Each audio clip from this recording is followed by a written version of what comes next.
Weather update tayo mga kapatid. Sa ngayon, wala pa naman tayong binabantayang low pressure area sa loob at maging sa labas ng ating Philippine Area of Responsibility at umaatras din po o humihina yung epekto ng ating tinatawag na shear line at lumalawak naman ang epekto nitong ating tinatawag na easterlies.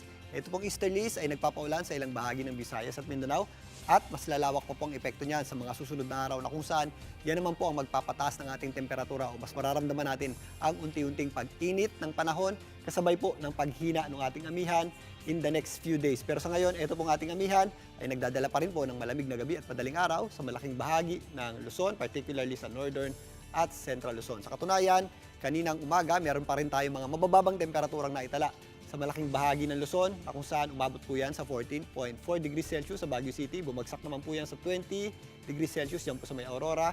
Malamig pa rin po sa Tanay na nasa 18.8 degrees Celsius yung ating minimum temperature. At dito nga sa Metro Manila, umabot pa po yan sa hanggang 20.6 degrees Celsius. Pero again, sa mga susunod na araw, mas mararamdaman po natin ang unti-unting pag-init ng panahon kasabay po ng pag-atras ng ating amihan o northeast monsoon. So halos buong linggo po yan pero mga kapatid, hindi pa po tapos ang panahon ng amihan Sa susunod na linggo, meron pa tayong inaasahang panibagong bugso ng ating amihan. Pero mas mababawasan na po yung mga surges niyan o yung dalas ng pagbugso ng ating amihan at mas mararamdaman na po natin ang mas madalas na mainit na panahon, lalong-lalo na sa pagpasok ng buwan ng Marso.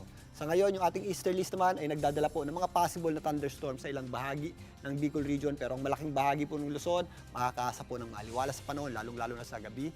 At madaling araw, medyo malamig pa rin po at mas iinit nga po sa mga susunod na mga araw. Pero sa tanghali, saan pa rin po natin na magiging maganda po yung sikat ng araw at posible po yung ating mga isolated lamang o yung mga dagliang maihinang pagulan tuwing hapon at gabi. Dito naman sa Eastern Visayas, nag-i-extend din po yung epekto ng ating easterlies na kung saan possible din po yung ating mga thunderstorms yan. Ang natitirang bahagi naman ng Visayas at ang Mimaropa area, mga localized o yung mga afternoon showers at thunderstorms ang ating aasahan tuwing sumasapit nga ang hapon at gabi.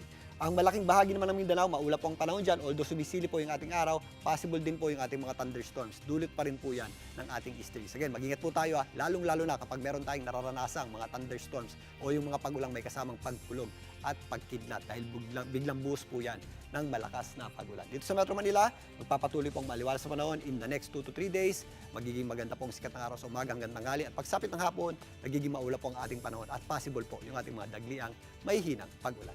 At yan muna latest sa ating lagi ng panahon. Muli ako po ang inyong weather frontliner, Alvin Pura, na lagi may panahon para sa iyo.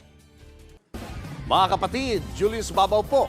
Para sa komprehensibo at makabuluhang balitaan at talakayan, mag-follow at mag-subscribe na sa social media pages ng News 5.